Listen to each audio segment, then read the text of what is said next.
Chapter 12. Carl. Carl looked up from the fence he was repairing at the sound of the approaching wagon. It had to be Elizabeth returning, and he was eager to hear how her time had gone. He hoped it had gone well. Though their marriage was still only one of convenience, he liked Elizabeth, and he wanted her to be happy. He didn't think she'd leave him if she wasn't content, as she had no family to return to, but he'd heard of it happening before. Women coming out west to marry only to realize it wasn't for them, and leaving their husbands high and dry.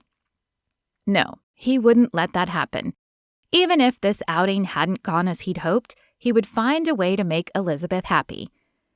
After setting down his tools and wiping the sweat from his brow, he approached the wagon and held out his hand to help her down. "Thank you for bringing her home, William, Mrs. Cook."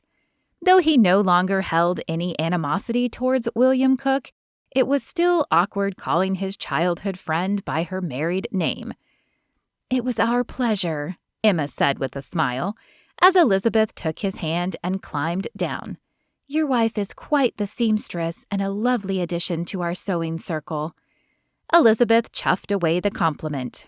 "It was nothing. I just showed them a few tricks." "A few tricks?" Emma chuckled and shook her head. "We were in awe, and we're trying to convince Elizabeth to open a shop where she can sell her designs and maybe teach sewing lessons. I think the town is ready for something like that." "I told her the same thing," he said, reaching up for the bag Emma handed down. He was no expert on what the women of the town wanted or needed, but he was pleased to hear Emma agreed. "Please think about it, Elizabeth. We'll see you next Sunday."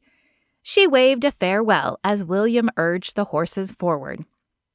"Well, it appears you made quite an impression," Carl said when the wagon was out of sight.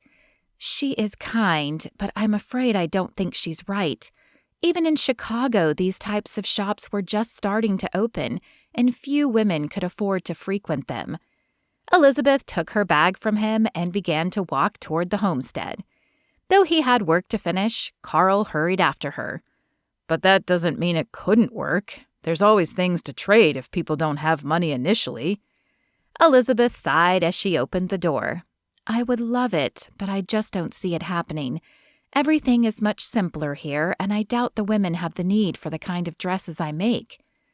"That might be true, but Emma was right that the town is growing, and you never know when there will be a need. Besides, you sew things other than dresses, right?" Carl had seen her working on things in the evening, but he honestly had no idea whether they had been a dress or something else.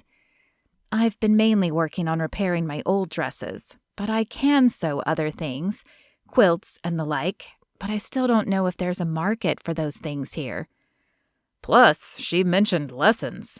"Perhaps back in Chicago that would have worked, but here?" Elizabeth shook her head as she let the words fade out. "I'll admit that I don't know much about sewing, or about what women want or need from towns, but I've known Emma for years, and I trust her.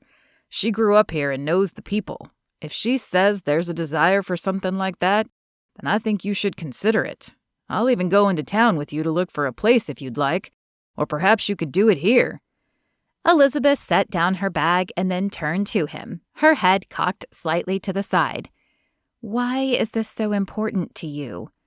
Carl hesitated only a moment before stepping closer to her. "Because you're important to me. You're my wife now, and I want you to be happy. If this makes you happy, then I think you should do it." She held his gaze for so long that Carl wondered if he should make the move to touch her. He'd been thinking about it for the last few days, but he didn't want to rush her.